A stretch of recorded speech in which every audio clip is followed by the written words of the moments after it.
Hi everyone, அஸ்ஸலாமு அலைக்கும். எல்லாரும் எப்படி இருக்கீங்க? எல்லாரும் நல்லா இருக்கவும், எல்லாரும் சந்தோஷத்தோடையும் சமாதானத்தோடையும் இருக்க எல்லாம் வல்ல இறைவனை வேண்டிக் கொள்கிறேன். அடுத்ததான் எனது கனவுகளுக்குள் உங்களை வரவேற்கிறேன். இது என்னடான்னு பார்க்க வேண்டாம், நம்ம சேனல்ல தாங்க தமிழ்ல சொல்றேன். சரி, விஷயத்துக்கு வருவோம். இன்னைக்கு நம்ம ஒரு ஃபுல் டே அபுதாபி விளாக் தான் பார்க்க போறோம். விளாகுக்குள்ள போறதுக்கு முன்னாடி நம்ம சேனலை சப்ஸ்கிரைப் பண்ணிக்கோங்க. இது வந்து ஆறு ஐசாய் போன ஒரு விளாக் தான். அதாவது ரமலானுக்கு முன்னாடி உள்ள லாஸ்ட் சண்டே போன ஒரு விளாக் தான். டைம் இல்லாததால இப்பதான் எடிட் பண்ண முடிஞ்சது. இவ்வளவு நாள் என்ன கிழிச்சேன்னு கேட்காதீங்க, அதை தான் நாம அடிக்கடி வீட்லயே கேட்டுட்டு இருக்கோம்ல.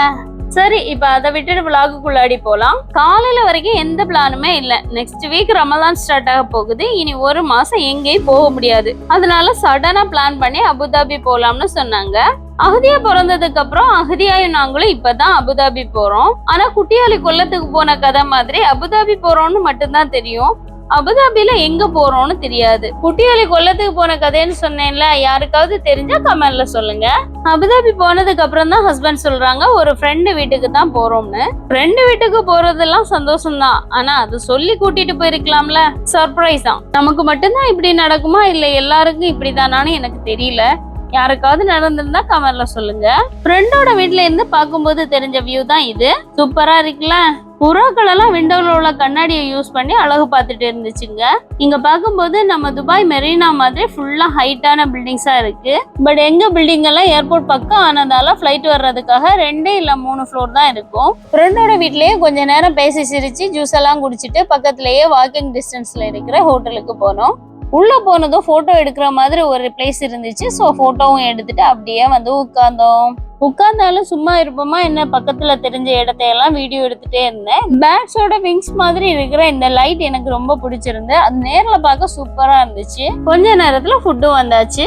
பார்க்கவே பயங்கரமா இருந்துச்சு. பொதுவா பெரிய பிளைட்ல தான் கொடுப்பாங்க, பட் இங்க கொஞ்சம் வித்தியாசமாவே இருந்துச்சு. நிறைய பேர் இருக்கிறதுனால மட்டன் மந்தியும் பீஃப் மந்தியும் சொல்லியிருந்தாங்க. இது கூடவே 4 சிக்கன் பார்பிக்யூவும் வந்துடும். இதை இந்த மாதிரி சைட்ல தொங்க விட்டுருந்தாங்க. இதுல ஹைலைட் என்னன்னா பீஃபோட நல்லி எலும்புல லிச்சூஸை வச்சு டெக்கரேட் பண்ணி வச்சிருந்தாங்க. அது பார்க்க சூப்பரா இருந்துச்சு. அடுத்ததா பார்த்தா இந்த பிளைட்டோட 2 சைட்லயும் பைப் மாதிரி கொடுத்து அதுக்குள்ளாடி ட்ரை ஐஸை போட்டு வச்சிருந்தாங்க. ஸோ அதுல இருந்து புகை வேற வந்துட்டே இருந்துச்சு. இது கூட ஒரு பிளேட்டுக்கு ஒரு ஜூஸ் வச்சு 2 ஜூஸ் கொடுத்துருந்தாங்க. ஒரு ஆரஞ்சு அப்புறம் ஒரு லெமன் மின்ட். இது வந்து அன்லிமிட்டெட் தான். எல்லாரும் சாப்பிட்டு முடிச்சுட்டு வெளியில வந்தோம். இந்த ஹோட்டலோட நேம் வந்து அர்மானிஸ். அப்படியே நடந்து பக்கத்துல தான் மதுரை ஜிகர்தண்டா கடை இருக்கு. ஏற்கனவே சாப்பிட்டதால நாங்க வேணாம்னு சொல்லிட்டோம், பட் வாண்டுங்க விடல. சரின்னு உள்ள போனோம். என்னவோ பெரிய ஆர்டர் பண்றவங்க மாதிரி எல்லாரும் புக் எடுத்து பாத்துட்டு இருந்தாங்க. இந்த ஷாப்ல ரேட் எல்லாம் நார்மலா தான் இருந்துச்சு. சோ அதையும் பிள்ளைங்களுக்கு கொடுத்துட்டு அங்க வச்சுதான் அடுத்த பிளான் வருது, ஷேக் சையத் ஃபெஸ்டிவலுக்கு போலாமான்னு. அடுத்த என்ன அப்படியே கிளம்பியாச்சு ஃபெஸ்டிவல் பார்க்க. துபாயில 10 வருஷமா இருந்தாலும் நாங்க நிறைய இடங்களுக்கு போனதில்ல. 2 மாசம் விசிட் வர்றவங்க பார்த்த இடம் கூட நாங்க பார்த்தது இல்லைன்னு தான் சொல்லணும். நாங்க இங்க முதலா தான் போறோம். எப்பவுமே 2 மாசம் வரவங்க இவ்வளவு நாள் தான் இருக்குன்னு சொல்லி பிளான் பண்ணி கரெக்டா போயிருவாங்க. பட் நம்ம இங்கேயே இருக்கிறதால எப்ப வேணாலும் போய்க்கலாம் அப்படிங்கிற ஒரு மெத்தனம் தான். இன்னொன்னு இங்க உள்ள காலநிலை ஏப்ரல் லாஸ்ட்ல இருந்து ஸ்டார்ட் பண்ணி அக்டோபர் வரைக்குமே இங்க வெயிலா தான் இருக்கும். சோ அதிகமா வெளியில சுத்துறதெல்லாம் இல்ல. மாலுக்கு மட்டும்தான் போயிட்டு வர முடியும். நவம்பர் டு மார்ச் வரைக்கும் தான் நமக்கு வசந்த காலம். அந்த டைம்லயும் சில சமயம் குளிர் அதிகமா இருந்துச்சுன்னா வெளியே இறங்க கொஞ்சம் கஷ்டமா இருக்கும். ஆனா கனடா அமெரிக்கா எல்லாம் கம்பேர் பண்ணும்போது நம்ம சொர்க்கம்னு தான் சொல்லணும். அபுதாபில இருந்து ஷேக் சையத் ஃபெஸ்டிவல் போற வழியில தான் இருக்கு இந்த பில்டிங். இதுல வந்து வெயிலே படாதான். இதோட மேல நெட் மாதிரி தெரியுதுல்ல, இந்த ஸ்கிரீன் வெளிச்சத்துக்கு ஏத்தாப்புல ரொட்டேட் ஆயிட்டே இருக்குமா. இதை பத்தி யாருக்காவது தெரிஞ்சா கமெண்ட்ல சொல்லுங்க. கொஞ்ச தூரம் போனதும் இங்க உள்ள ஆட்சியாளர்களோட போட்டோஸ் வழி நெடுக வந்துட்டு இருந்துச்சு. கூட UAE கொடியும் இருந்துச்சு. அப்படியே ஒரு வழியா ஷேக் சையத் ஃபெஸ்டிவலுக்கு வந்து சேர்ந்தாச்சு. இதுல பக்கத்துல பார்க் பண்ணணும்னா பெய்ட் பார்க்கிங், கொஞ்சம் தள்ளி பார்க் பண்ணா ஃப்ரீ பார்க்கிங் தான். அந்த பார்க்கிங் நேம் எனக்கு ஞாபகம் இல்ல. பார்க்கிங் போட்டுட்டு பார்த்தா இந்த மாதிரி ரிக்ஷா வந்து நிக்குது. பர் பர்சனுக்கு 5 திரம்ஸ். ஏறவங்க ஏறிக்கலாம், ஃபெஸ்டிவல் என்ட்ரன்ஸ்லயே கொண்டு விட்டுருவாங்க. பட் நாங்க நடந்துதான் போனோம். ரொம்ப தூரம் ஒண்ணும் இல்ல, நடக்கிற தூரம் தான். சோ நடந்தே போனோம். இதுதான் என்ட்ரன்ஸ். உள்ள போறதுக்கு முன்னாடி டிக்கெட் எடுக்கணும். ஸோ டிக்கெட் எடுக்கிறதுக்காக போனோம். Entrance ticket per person 10 dirhams. Before 3 years ticket கிடையாது. உள்ள போன உடனே செக்கிங் பாயிண்ட் இருக்கு. அங்க நம்மளோட பேக்ஸை கொடுத்தா செக் பண்ணி உள்ள விடுவாங்க. உள்ள என்டர் ஆனதும் ஃபுல்லா சைனா லேண்டர் தொங்க விட்டுருந்தாங்க. பார்க்கவே அழகா இருந்துச்சு. அடுத்தது பார்த்தா குட்டி பிள்ளைங்களுக்கு எல்லாம் மில்க் பவுடர் கிஃப்டா கொடுத்துட்டு இருந்தாங்க. அது அகதியாகவும் கிடைச்சது. ஃபர்ஸ்ட் ஒரு கேட் இருந்துச்சு. உள்ள போனா வர்ற எல்லாருக்கும் காவா கொடுத்துட்டு இருந்தாங்க. இதுக்கு அடுப்பு யூஸ் பண்ணாம அவங்க சார்கோல தான் யூஸ் பண்ணி பண்றாங்க. இது அவங்களுடைய பழங்கால மெத்தடு. அடுத்ததா அவங்க ஒரு ஃபெல்கான் வச்சிருந்தாங்க. அதை எல்லார் கையிலும் கொடுத்து போட்டோ எடுக்கணும்னா எடுத்துக்கலாம் அந்த மாதிரி சொல்லியிருந்தாங்க. எல்லாரோட நேமையும் கேட்டு அதை கார்லிகிராஃபி மாதிரி எழுதி கொடுத்துருந்தாங்க. ஆனா ஃபர்ஸ்ட் தான் எல்லாரும் போட்டி போட்டுட்டு ஆசைக்காக வச்சு போட்டோவும் எடுத்துட்டாங்க. அவங்க சிம்பிளா எழுதியிருந்தாலும் பார்க்க சூப்பரா இருந்துச்சு. அடுத்ததான் மெமரி ஆஃப் த நேஷன் சொல்லிட்டு ஒரு கேட் இருந்துச்சு. அரேபிய நாடுகள்ல மஜ்லிஸ் அப்படின்னு சொன்னா கெஸ்ட்களை வரவேற்கிற இடம் அப்படின்னு அர்த்தம்.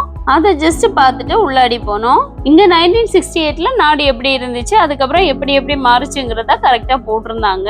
அதுல எல்லா வருஷத்தையும் டீட்டெயிலா கொடுத்துருந்தாங்க.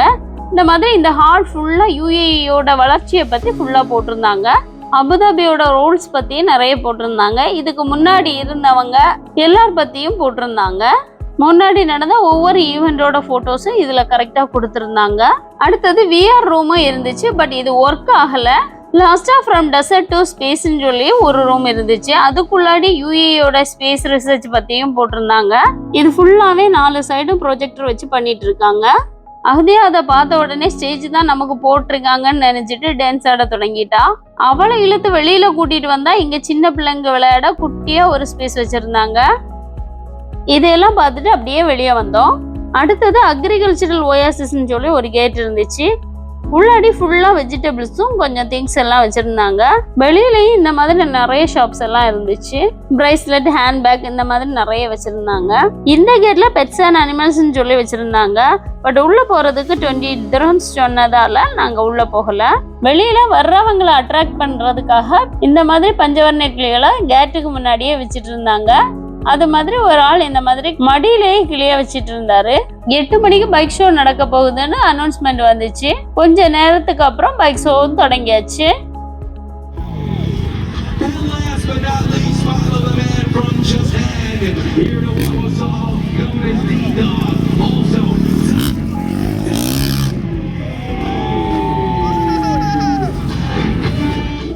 அதையும் பார்த்துட்டு பக்கத்துல இருந்த வாட்டர் ஃபவுண்டன்லாம் வாண்டுங்க கூட வாப்பாங்களும் விளையாட போயிட்டாங்க.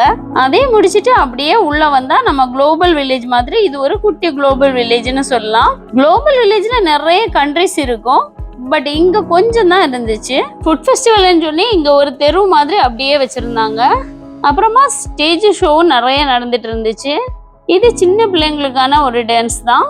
அதையும் பார்த்துட்டு பக்கத்துல தான் ப்ரேயர் ஹால் இருக்கு. ஸோ அங்க போய் இஷாவும் தொழுதுட்டு பார்த்தா மணி 8:30 ஆயிடுச்சு. இனியும் நின்னா நாளைக்கு ஸ்கூல் போக முடியாது. 8:30க்கு கிளம்பினாதான் 11 மணிக்காவது வீடு போய் சேர முடியும்னு சொல்லி கிளம்பியாச்சு. பை பாய், அஸ்ஸலாமு அலைக்கும்.